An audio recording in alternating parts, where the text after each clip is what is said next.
If I'm starting all over again today, what I will do is this. First, I won't rush to buy seedlings, equipment, animals. I will first of all build a clear structure that works. In this video, I will tell you those things that matters you need to put in place first to be on a safe side, so that you can farm without too much stress. So without wasting much of our time, let me list 7 things you need to do immediately. Let me quickly list those 7 things. I wouldn't want this video to be too long. The first one is passion is not enough. Choose profit first.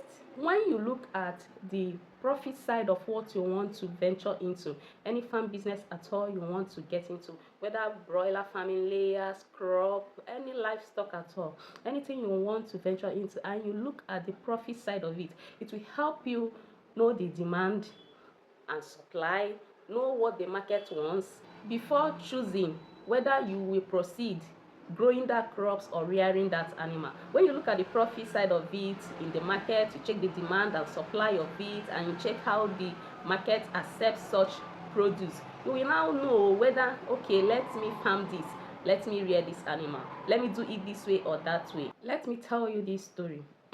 I have a sister.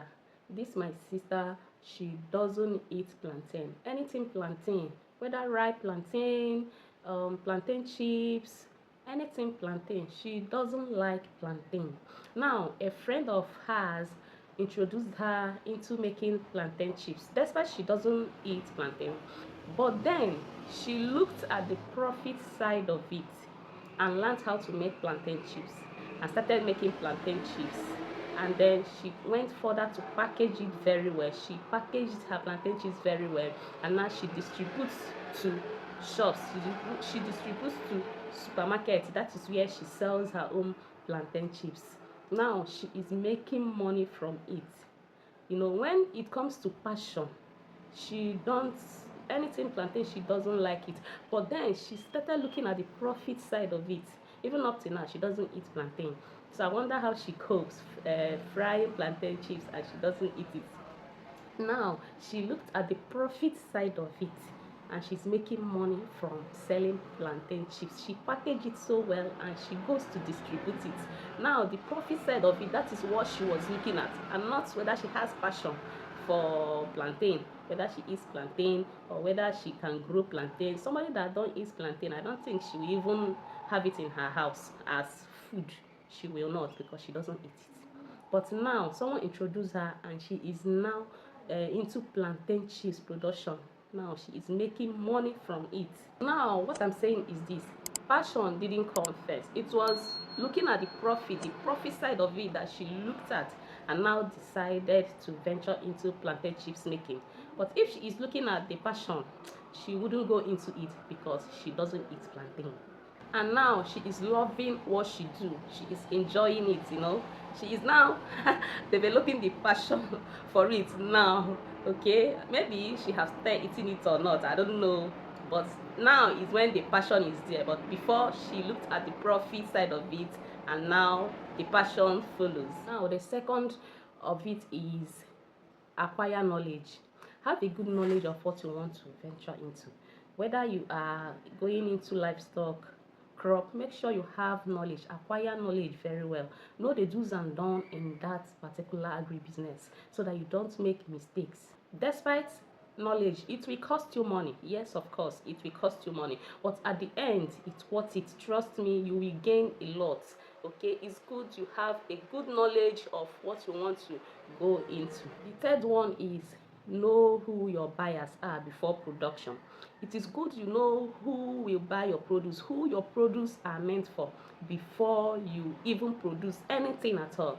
I have a detailed video where I talked about market research and business plan, so I will leave the link for you to watch and know how you can do a research in the market and know who your buyers are. Do not produce anything. Don't just choose, I want to grow this animal, I want to keep layers, broilers, without knowing who your buyers are. You should know them, so that when you are done, you will simply call them, they will come and buy. If you don't do it this way, at the end, you will be having post-harvest losses.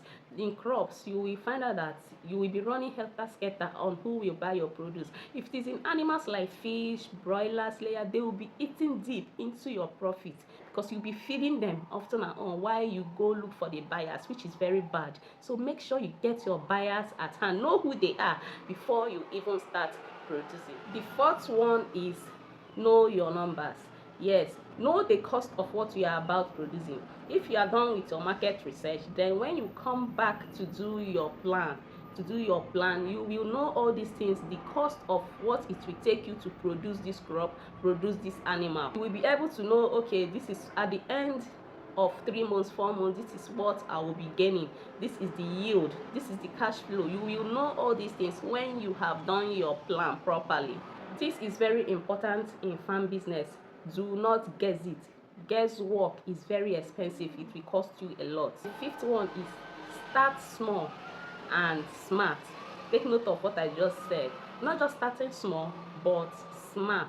If you are just starting a farm business, make sure you start small. No matter your capital, whether you have a big capital or a small capital, always start small. You know why?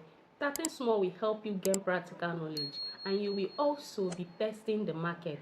You are new into the market, nobody knows you, so it's good you start with small portion, whether animal or crop, so that you'll be able at that time to gain your buyers, know who your buyers are, test the market, know what works for you and what does not work for you.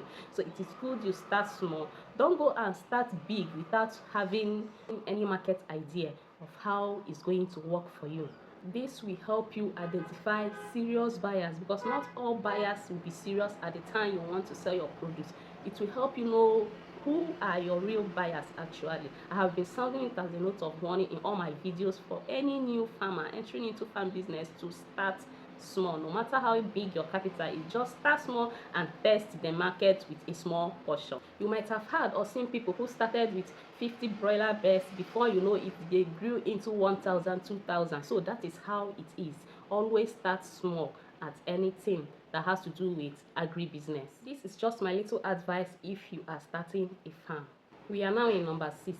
The sixth one is build a daily simple system that works. As you have started small, it will be easier for you to navigate your farm, to check how your farm is doing on a daily basis. All your daily activities in the farm should be recorded. You will have a daily record keeping. You will keep record of any kind of activity that is going on in the farm, because you are starting small. It's very easy for you. By doing this on a daily basis, you will be able to trace when you are losing or gaining. It will be easy for you to trace it and know how to tackle it. Be consistent in your daily routine, in your daily checkup in your farm. This is going to help you in future. In fact, I am going to put out a video soon on farm record, so expect that video soon. I'm going to do a video for it separately. I don't want to jam pack it in this particular video. The last but not the least is treat your farm as a business. That is where many people get it wrong. You have to treat your farm as a business. Don't just be a farmer only. Be a business owner.